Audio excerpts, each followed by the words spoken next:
कुछ समय पहले, कुछ वर्ष पहले तक एक मैगजीन आया करती थी जिसका नाम था मनोहर कहानियां, और इसमें अक्सर लोग कहते थे कि काल्पनिक कहानियां छपती थी।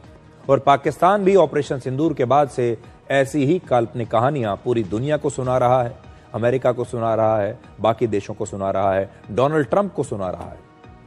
हैरानी की बात यह है कि पाकिस्तान के ये आंकड़े लगातार बढ़ते ही जा रहे हैं। शुरुआत में पाकिस्तान ने पहले कहा कि हमने 3 विमान गिरा दिए, फिर कहा कि हमने 5 विमान भारत के गिरा दिए, अब बढ़ते बढ़ते 6 और 7 विमानों तक वो पहुंच गया है। आपको याद होगा राहुल गांधी भी लगातार भारतीय वायुसेना को हुए नुकसान पर सवाल पूछते आ रहे हैं। वो हर बार ये पूछते थे कि ये बताइए कि भारत के कितने विमान गिरे हैं। आज भारत के वायुसेना प्रमुख की बातें सुनकर राहुल गांधी को भी आज संतुष्टि जरूर मिल गई होगी, और जो सवाल पाकिस्तान कर रहा था ठीक वैसे ही सवाल भारत में विपक्ष के नेता भी लगातार पूछते आ रहे थे। आज उन सबको तसल्ली मिल गई होगी, संतुष्टि मिल गई होगी।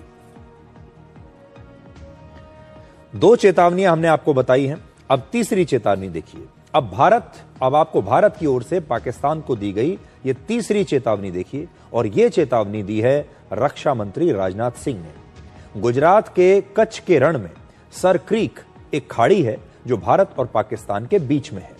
इस बॉर्डर पर पाकिस्तान लगातार अपने सैनिकों की संख्या बढ़ा रहा है। पाकिस्तान लगातार अपनी मिलिट्री के जो इंस्टॉलेशंस हैं उन्हें बढ़ा रहा है और तैयारी कर रहा है। बॉर्डर पर सैनिकों की संख्या बढ़ाने को लेकर राजनाथ सिंह ने पाकिस्तान को आज एक नई चेतावनी दी है। पहले आप इस चेतावनी को सुनिए।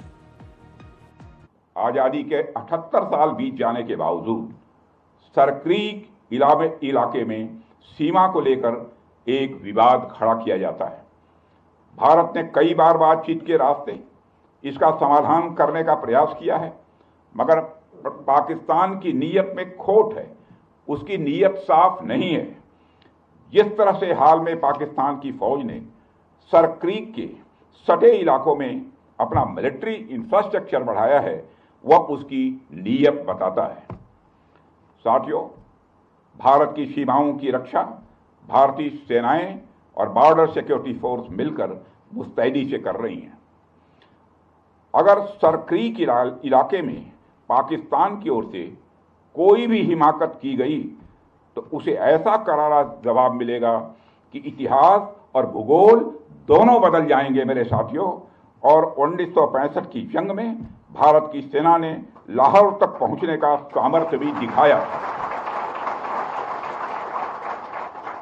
आज 2025 में पाकिस्तान को याद रखना चाहिए कि कराची का एक रास्ता क्रीक से ही होकर गुजरता है। तो क्या भारत फिर से ये कह रहा है कि हम कराची तक पहुंच जाएंगे? सबसे पहले आप नक्शे पर सर क्रीक की लोकेशन को देखिए। देश की सुरक्षा के लिहाज से सर क्रीक बहुत अहम है। सर क्रीक के एक तरफ पाकिस्तान का सिंध प्रांत है, दूसरी तरफ भारत का गुजरात राज्य है। ये पूरा इलाका लगभग 96 किलोमीटर लंबी खाड़ी है जिसे सर क्रीक कहते हैं। सर क्रीक से कराची की दूरी सिर्फ 200 किलोमीटर है और कराची में ही पाकिस्तान का एक बड़ा बंदरगाह है और उसका ज्यादातर विदेशी कारोबार इसी बंदरगाह से होता है। कराची पाकिस्तान की आर्थिक राजधानी भी है और कराची में ही पाकिस्तान की नौसेना का सबसे बड़ा बेस है। सर क्रीक का ज्यादातर हिस्सा दलदल है और कुछ हिस्सों में पानी भी है, इसलिए इस इलाके में कोई फेंसिंग नहीं है। जमीन न होने की वजह से यहाँ फ्लोटिंग पोस्ट बनाई जाती हैं जो पानी में ही पानी के ऊपर तैरती रहती हैं और भारतीय सुरक्षा बल नावों के जरिए इन चौकियों तक पहुंचते हैं। इस इलाके में विशेष तरह की नाव या फिर पैदल ही पेट्रोलिंग की जाती है, जैसा कि आप तस्वीरों में देख रहे हैं। यहाँ की सुरक्षा बीएसएफ की एक स्पेशल यूनिट करती है जिसे क्रीक क्रोकोडाइल कमांडो कहते हैं। ऐसे जवानों को पानी और दलदल दोनों में सुरक्षा करने के लिए बाकायदा ट्रेन किया जाता है, स्पेशल ट्रेनिंग इन्हें दी जाती है। ये खास प्रकार के कमांडोज होते हैं। सर क्रीक का जो पहले नाम था वो था बाण गंगा, लेकिन ब्रिटिश सरकार के एक अधिकारी जिनका नाम था सर क्रीक, उन्होंने जब इस क्षेत्र से जुड़े विवाद को सुलझाने की कोशिश की तो इसका नाम उन्हीं के नाम पर रख दिया गया, सर क्रीक। इस इलाकों को लेकर पहली बार वर्ष 1908 में विवाद हुआ था। आजादी से पहले इस क्षेत्र का कुछ हिस्सा सिंध के राजा के पास था और कुछ हिस्सा कच्छ के राजा के पास, और दोनों ही इलाके बॉम्बे प्रेसिडेंसी के अधीन आते थे और इसी कारण से बॉम्बे प्रेसिडेंसी ने वर्ष 1914 में कुछ समाधान निकाले और दोनों पक्षों को शांत कर दिया। इसके बाद वर्ष 1947 के बाद सिंध रियासत पाकिस्तान में चली गई जब बंटवारा हुआ और कच्छ जो है वो भारत का हिस्सा बना। आजादी के बाद पाकिस्तान ने पूरे सर क्रीक क्षेत्र पर अपना दावा ठोक दिया, जबकि भारत का कहना था कि सीमा क्रीक के बीचों बीच होनी चाहिए और इसके लिए भारत ने आजादी से पहले हुए समझौते और नक्शे का हवाला दिया। 1960 के दशक में यह मतभेद और बढ़ गया और अप्रैल 1965 में पाकिस्तान ने कच्छ के रण में घुसपैठ कर दी।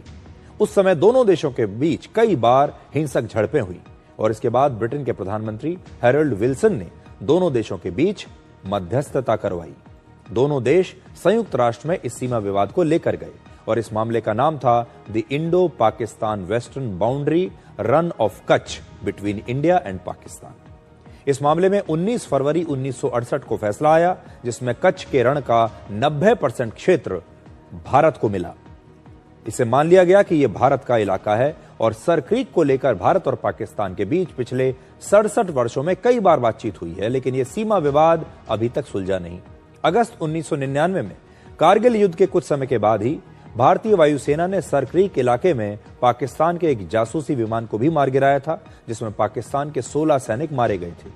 और वर्ष 2024 में प्रधानमंत्री नरेंद्र मोदी ने सर क्रीक में सेना के जवानों के साथ दिवाली मनाई थी। प्रधानमंत्री मोदी सर क्रीक को लेकर हमेशा से ही काफी संवेदनशील रहे हैं। वर्ष 2012 में सर क्रीक को लेकर जब भारत और पाकिस्तान के बीच बातचीत चल रही थी, उस समय नरेंद्र मोदी गुजरात के मुख्यमंत्री थे और उन्होंने आरोप लगाया था कि यूपीए सरकार सर क्रीक को पाकिस्तान को सौंपने की तैयारी कर रही है। हालांकि बाद में भारत और पाकिस्तान के बीच वार्ता किसी नतीजे पर पहुंची नहीं। तो सर क्रीक और कराची के बीच की दूरी बहुत ही कम है और ऑपरेशन सिंदूर के दौरान भी एक समय ऐसा आया था जब कराची हमारे ठीक निशाने पर था और सिर्फ एक इशारे की देर थी और इस एक्शन में आपको भारतीय नौसेना भी नजर आती। भारतीय नौसेना का निशाना जो है वो बिल्कुल कराची पर लगा हुआ था और आप ये सोचिए कि कराची इस बार ऑपरेशन सिंदूर के दौरान बाल बाल बच गया, लेकिन शायद अगली बार नहीं बचेगा।